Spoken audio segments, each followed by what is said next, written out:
বিজেপির আজ যে কর্মসূচি রয়েছে সেই কর্মসূচি সম্পর্কে গতকাল নাজিরাবাদে পৌঁছেই জানিয়ে দিয়েছিলেন বিরোধী দলনেতা শুভেন্দু অধিকারী। জানিয়ে পাল্টা কটাক্ষ করেছে তৃণমূল কংগ্রেসও। দেখুন, এই দাবিতে কাল জনজোয়ার হবে। আমাদের 11টা থেকে 3টে অনুমতি দেওয়া হয়েছে। শুধু ডেকোরেটরের মালিককে গ্রেফতার করলে হবে না, বিহাইন্ড দ্য স্ক্রিন এবং আসল মধু যারা খেয়েছে সেই মধুখোরদের জেলে পুরতে হবে। এই দাবিতে ভারতীয় জনতা পার্টি হাইকোর্টের অনুমোদন আদায় করে আগামীকাল সোনারপুর চলো নরেন্দ্রপুর থানা চলো অভিযানের ডাক দিয়েছে। তো হাইকোর্ট থেকে অনুমতি দিয়েছে। আমরা চাই পূর্ণাঙ্গ তদন্ত হোক। তদন্তে যে দোষী থাকবে, তাতে ডেকোরেটর দোষী হলে ডেকোরেটর শাস্তি পাবে, তাতে যদি দেখা যায় মোমো ফ্যাক্টরি দোষী তাহলে মোমো ফ্যাক্টরি শাস্তি পাবে।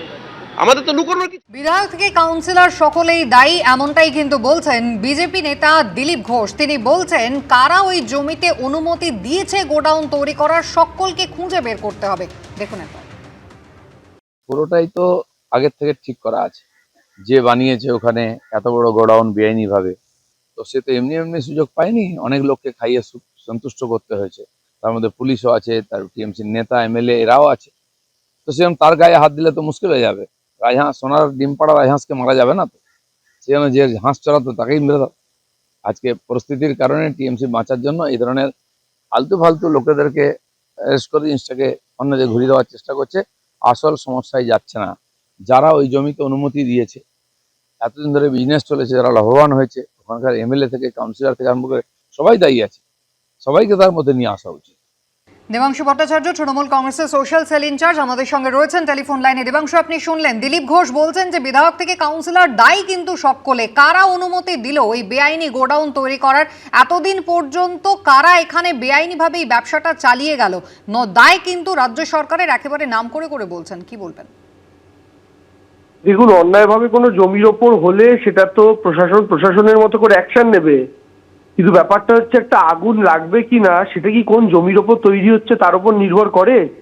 এর আগে যে আনন্দরাম মার্কেটে আগুন লেগেছিল, 5 দিন ধরে আগুন জ্বলেছিল, সেটা কি কোনো জমির জন্য হয়েছিল? বিষয়টা হচ্ছে ইল্লিগাল ল্যান্ডের ওপর যদি হয়ে থাকে, প্রশাসনের মতো করে সেটা দেখবে, অ্যাকশন নেবে।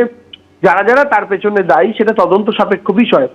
কিন্তু দিলীপবাবু যে সকাল সকাল এই কথাগুলো বলতে নেমেছে, আমি দিলীপবাবুকে জিজ্ঞেস করছি, আজ অব্দি ভারতবর্ষের মাটিতে যতগুলো এরকম বৃহত্তর ঘটনা ঘটেছে, কটার ক্ষেত্রে রুট কজ অব্দি পৌঁছানো গেছে?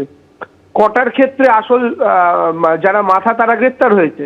আমি এইটাই বারবার বলতে চাইছি। আজকে কুম্ভের মেলায় যারা পদপিষ্ট হয়েছিলেন সেগুলোর জন্য আসল মাথা কারা?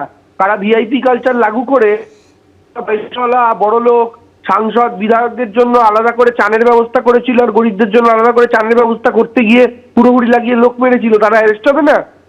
একের পর এক জায়গায় যেই ঘটনাগুলো ঘটেছে। ফলে দিলীপ বাবুকে বলছি, প্রশাসনের ওপর আপনি আস্থা রাখুন।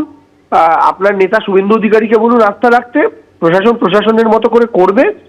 সঠিক অপরাধী যারা আছে অলরেডি গ্রেফতার হয়েছে, এবং এর মধ্যে আরো কেউ যদি থাকে তারাও গ্রেফতার হবে।